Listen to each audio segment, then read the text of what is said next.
জন্মদিনের শুভেচ্ছা বন্যা বলিউড বাদশাহ শাহরুখ খান। আজ 2 নভেম্বর বলিউডের কিং খান অভিনেতা শাহরুখ খানের জন্মদিন। এই দিনে সোশ্যাল মিডিয়া থেকে শুরু করে ভক্তদের ভিড় জমেছে তার মুম্বাইয়ের মান্নাত বাড়ির সামনে। মধ্যরাত পেরোতে হাজার হাজার ভক্তদের চিৎকার মুখর করে তোলে চারপাশ। হ্যাপি বার্থডে কিং খান। শাহরুখ খান জন্মগ্রহণ করেন 1965 সালে 2 নভেম্বর নয়াদিল্লি শহরে। তার পিতা ছিলেন তাজ মোহাম্মদ খান, পেশায় স্বাধীনতা সংগ্রামী ব্যবসায়ী। মা লতিফ ফাতিমা খান ছিলেন সমাজসেবী।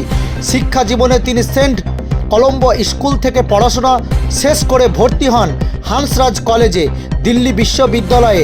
পরবর্তীতে জামিয়া মিলিয়া ইসলামিয়া বিশ্ববিদ্যালয় থেকে গণযোগাযোগ বিষয়ে পড়াশোনা শুরু করলেও অভিনয়ের টানে তা সম্পূর্ণ করতে পারেনি। টেলিভিশনে ধারাবাহিক ফৌজি 1989 দিয়ে অভিনয় জীবনের সূচনা করেন শাহরুখ খান। তবে বলিউডে তার প্রবেশ ঘটে 1992 সালে দেওয়ানা চলচ্চিত্রের মাধ্যমে। তারপরে আর পিছনে ফিরে তাকাতে হয়নি কিং খানকে।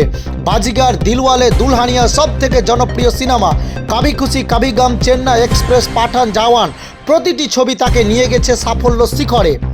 ভক্তদের কাছে তিনি king Khan of romance, king Khan কিংবা বলিউডের বাদশা নামে পরিচিত। তার ঝুলিতে রয়েছে 14টি ফিল্মফেয়ার অ্যাওয়ার্ড, পদ্মশ্রী সম্মান, অসংখ্য আন্তর্জাতিক পুরস্কার। 1991 সালে শাহরুখ খান বিবাহ করেন গৌরী খানকে। তাদের 3 সন্তান রয়েছে, আরিয়ান, সুহানা, আব্রাহাম। গৌরী নিজে একজন সফল ইন্টেরিয়ার ডিজাইনার বা প্রযোজক। 2023 ও 2024 সালে মুক্তি পান তার 2 সুপারহিট সিনেমা পাঠান ও জওয়ান। বক্স অফিসে রেকর্ড ভেঙে দিয়েছে।